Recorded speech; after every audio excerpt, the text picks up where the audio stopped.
right, Avengers Infinity War. What a movie. I really enjoyed that, and I cannot wait to talk about it. If you happen to click on this video first, please make sure that you go and watch my reaction to Avengers Infinity War. There are 2 parts. Both videos are linked in the description and the pinned comment. I knew before even watching this movie that it would probably be one where I waited to do my review until after I had edited the reaction, and so that is what I have done. There's a lot to talk about. There's a lot that happened in this, so let's get into it. First, I actually want to just touch on my loose predictions about Endgame real quick, because a lot happened in this movie to set up Endgame, and I feel like Infinity War and Endgame is meant to be like a part 1, part 2 story within this franchise. Just please remember to not spoil or even hint towards anything about Endgame in the comments below. Obviously, I am sitting here just completely speculating and just trying to think of like what might be coming, so just please have this experience be good for me. Truth be told, I have no idea how we are going to defeat Thanos. Like, I really don't. I have no idea what to expect in Endgame. I anticipate that things are going to be like resolved and fixed. And here's the thing, I know I just witnessed half of our friends get turned to ash, but I do not believe that they are actually gone. They are dead right now, and I do believe that. I believe that they are currently dead, but I don't think that it's going to stay that way. And there's a few reasons for that. The biggest reason is just everything with Strange and the stones. And that should be obvious because I said it a few times during the reaction. Doctor Strange witnessed like 14.5 million possible outcomes, and he said that there was only one in which they won. So if there was only one outcome, he would have seen that fully. And that is why I think he gave the time stone to Thanos. I think he knew that he had to do that. I also think that he saw that he himself was going to get turned to ash, but he must have full confidence that everything is going to work out. Otherwise, why would he have done that? So that's a very big reason for me. These Infinity Stones can manipulate so much. So we somehow just need to defeat Thanos, get the Infinity Stones back, and then with all 6, then we should be able to undo and fix a lot of what happened and bring people back from the dead. I hope. I truly don't believe they're gone for good. And this in my mind, and thinking about this from like the logical perspective, is why the end of Infinity War just wasn't super emotional for me. Like, yes, it was really sad what was happening, but this is what I believe. I don't believe that they're gone. And admittedly, another reason why I don't believe that they're all actually dead and that things get undone and fixed is because this is the unfortunate side effect of coming into this franchise late, is the fact that I know a bunch of the titles of the movies that are coming after Endgame. We've got a couple more Spider-Man movies, we've got another Guardians movie, and so it's like, knowing that, now granted, I don't know where these movies fall chronologically, but even that said, I know that Endgame is not the final movie in this franchise. There are things that come after it, and I don't know specifically when we go chronologically timeline order, and please don't tell me because I don't want to know. Like, I don't know where exactly the movies are placed. I know that Infinity War and Endgame are technically back to back, even though in release order we do have 2 movies in between, and I am following release order, as you all know. I also know that like the very first Captain America movie is the very first one chronologically, based on obviously the time that it was set, but I anticipate that some come after. I don't know which ones. So that's another reason why I don't believe that they're all dead, because if some of these movies with some of these characters come after Endgame, well, then they can actually be dead, right? So that's like, it's like the one downside of watching this so many years after these movies have come out. Like, which friends disappeared? We had, well, Loki technically wasn't by ash, he was killed. And I'm saying it like this because I don't believe that Loki's dead. We got Loki, we've got Gamora, we've got Quill and Drax, and we have T'Challa, we've got Bucky, we have Groot, Vision. Vision technically wasn't ash either. But anyway, we've got it on and on and on, right? So Fury, Hill. I just really don't feel like any of them are truly gone.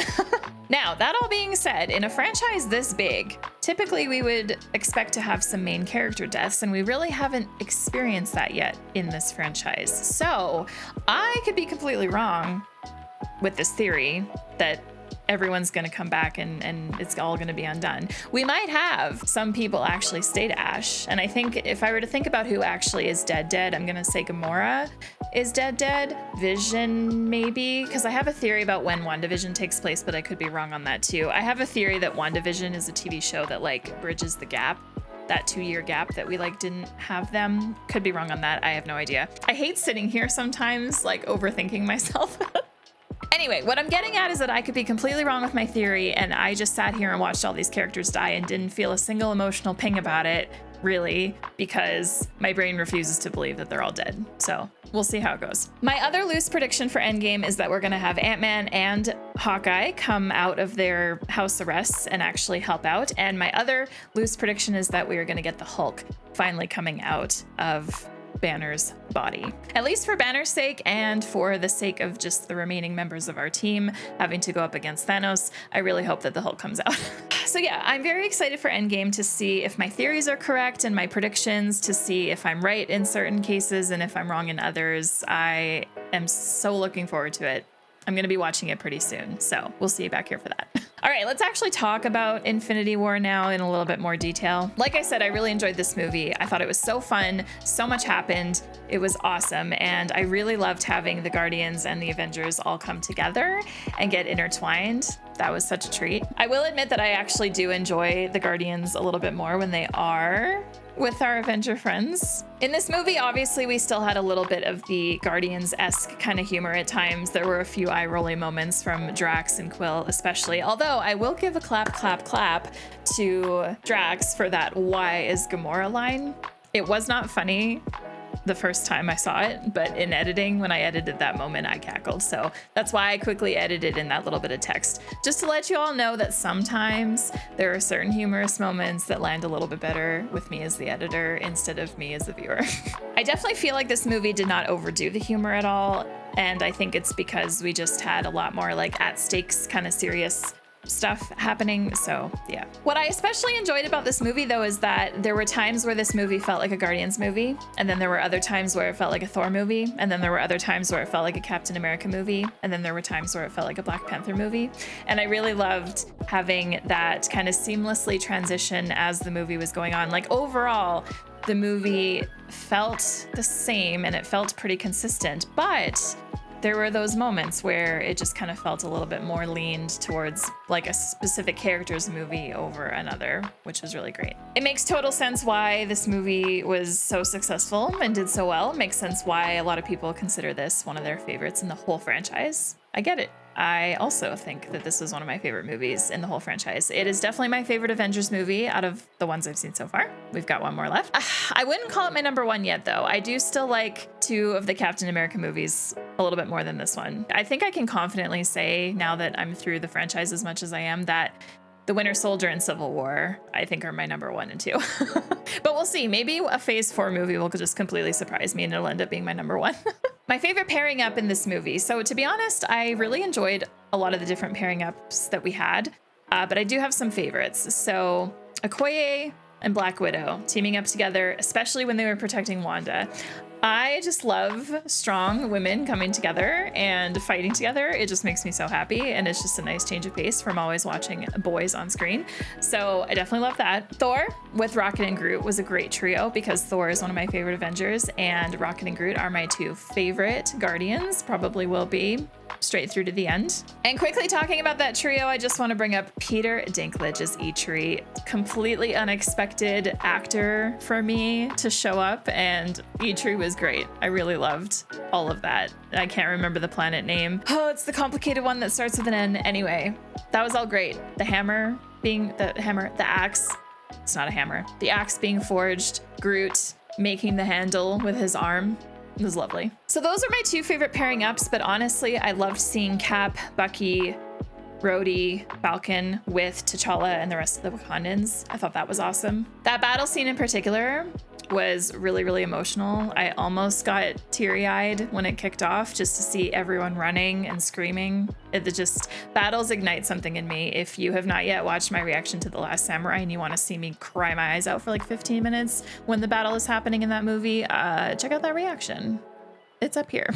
To touch on the music super quick, I am really glad that we only had 1 like radio song in this movie, and appropriately it was done to introduce the Guardians to us, but I do appreciate that during the scenes with Thanos and the battle scenes and everything else, the high stakes scenes, I am really glad that we had cinematic scores, the Avengers theme, that kind of thing. It just feels a lot better to me when we have that. You guys know that by now, but I didn't mind that one song to introduce the Guardians. It felt on brand. Now, I won't be diving deep into every single character in this review because of course there's too many to do that, but I do want to talk about Banner and Hulk really quickly because I think it's important. I personally found them really interesting in this movie and just how the relationship between them was shown. It was always my understanding that Banner learned how to control Hulk, how to bring him out, when to put him back in, etc., etc.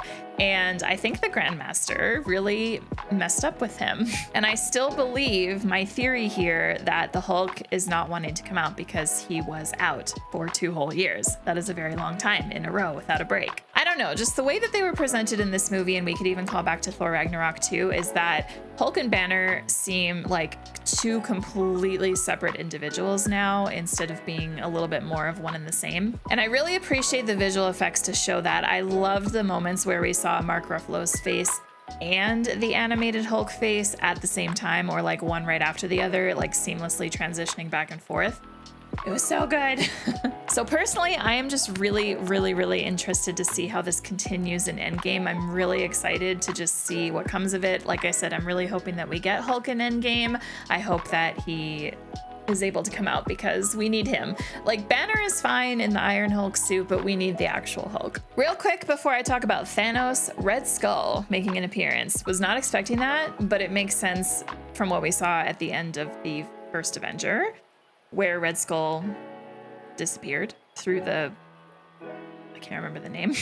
Anyway, it was just super fun surprise. The scene with him wasn't very long, but it was a fun surprise. All right, the last character I'm going to talk about is Thanos, because obviously we need to talk about him. He is such a big part of this movie and is like the reason for all of this happening, and he is just such a great villain. And Josh Brolin, I didn't recognize the voice when we heard Thanos speak in the credits scenes in a couple of the movies, but definitely can hear the Josh Brolin now. And I also love that they kind of like visually animated Thanos to kind of look like him a little bit. I really, really enjoy Josh Brolin's voice acting, and I believe he also does the motion capture for Thanos. I think that he plays him really, really well. I am such a Josh Brolin fangirly, and there are so many of his movies that I haven't seen still, so I need to. I just really adore him. Thanos is a super interesting character to me and a super interesting villain, and the benefit of kind of sitting here to talk about this after I've done the edit is because when I'm editing, I can pay a little bit more attention to scenes that I maybe didn't pay as close enough attention to while I was watching in real time, because obviously the scene is going, I'm not pausing the movie, I'm not rewinding and rewatching it, but while I'm editing,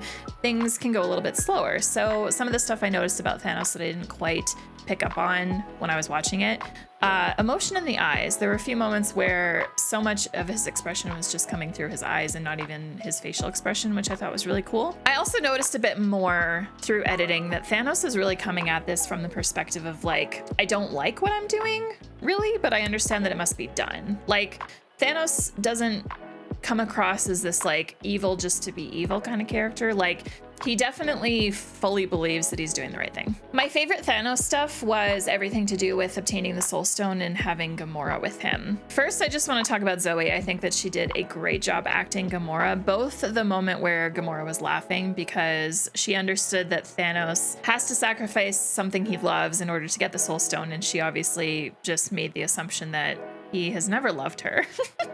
And that's why she was laughing. At least that's how I interpret that scene. So to watch her go from that to then acting as Gamora when Gamora realizes like, oh shit, I'm about to be sacrificed right now. I don't know if she had enough time to understand that he did actually love her, or if her reaction was more just afraid. Maybe a mix of both. It's hard to know. I do find it interesting that Thanos did care for her in his own way. Maybe not the same type of love that we all experience with like our closest family members, but when we saw that flashback scene with Thanos and little Gamora when he first found her, I think that he seemed to fall pretty quickly into that like guardian role with her. And he seemed to take like a very protective stance with her kind of right off the bat. And so, yeah, even though Gamora never felt love, and even though Thanos is not a good person, he did love her in his own way, and it was enough for him to get the Soul Stone. So, and then we did have the scenes with him mourning and Mantis communicating that he was in mourning, and you could kind of see it a little bit on his face. Again, I think that he was probably mourning a little bit in his own way, because nobody, including us as viewers, can really understand what he's feeling and why, because of the fact that what he wants to do is just so damaging. Anyway, that all said, I'm really excited for Endgame to see what happens with Thanos. I am just really concerned about like how we beat him, because we've been cut in half. We've lost half of the crew, and Thanos is really powerful with all 6 of these stones. So I just don't know what to expect. I'm so excited to find out, y'all.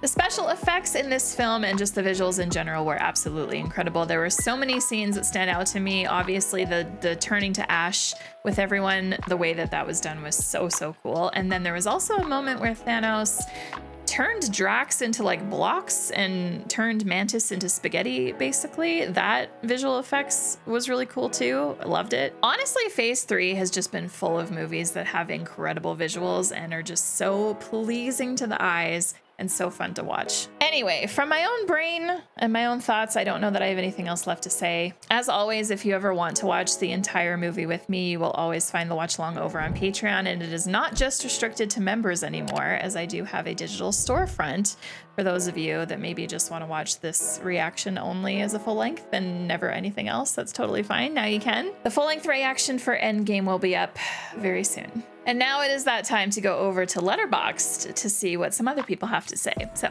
let's go. The first review is a 3-star review by Hannah that says, Peter Parker would have a bomb-ass Letterboxd account. Yes, he would. The next review is a 3.5-star by Alicia. I am Groot, I am Steve Rogers was the most pure exchange between 2 characters. Also, I almost fell while walking out of my seat. That's how fucked this movie made me. And last, a 4.5-star review by Jack that says, think you're ready? You aren't, trust me. 10 years have been leading to this, leading to sadness, to anger, to confusion, leading to the gutsiest blockbuster of all time. Doesn't give you room to breathe, not even for a second, and the sheer amount of excitement it brings to the table is off the Richter scale. I don't want to say much because it needs a second viewing immediately, but one thing's for sure, Thanos lives up to the hype. The benefit of jumping into this franchise so late is that I don't have to wait as long as y'all did. All right, and now it is that time of the video where I turn it to you, and I am so excited to read your comments, not just on this review video, but also on parts 1 and 2 of Avengers Infinity War, my reaction to it. 3 whole videos for one reaction. Crazy. Anyway, put any emoji in your comment this time. I don't care which one. You pick whatever is best. I can't think of an emoji to represent this movie because so much happened and there were so many people in it, and I don't know if there's any kind of like Frankenstein emoji to resemble Thanos a little bit. I feel like that's the closest thing we're gonna get to a Thanos face in emoji form. Anyway, please let me know what your favorite moment of my reaction was, but also let me know what you think about this movie. Do you love it? Let me know why, or do you not care for it? Also let me know why. Just please remember again, not to spoil anything coming. I am so excited for the end of Phase 3, and I hope you are too. Thank you again so much for joining me. I appreciate it so much. Thank you to everyone on Patreon for your support. It means the world, whether you become a member or not, or if you ever purchase anything from my digital storefront. I appreciate you so, so much. To everyone subbed here to the channel, thank you. And if you want to join them, please click over here to do so. And if you want to continue watching something of mine, please click over here. Man, this was fun. I can't wait for the next ones. We'll see you then. Take care, everyone.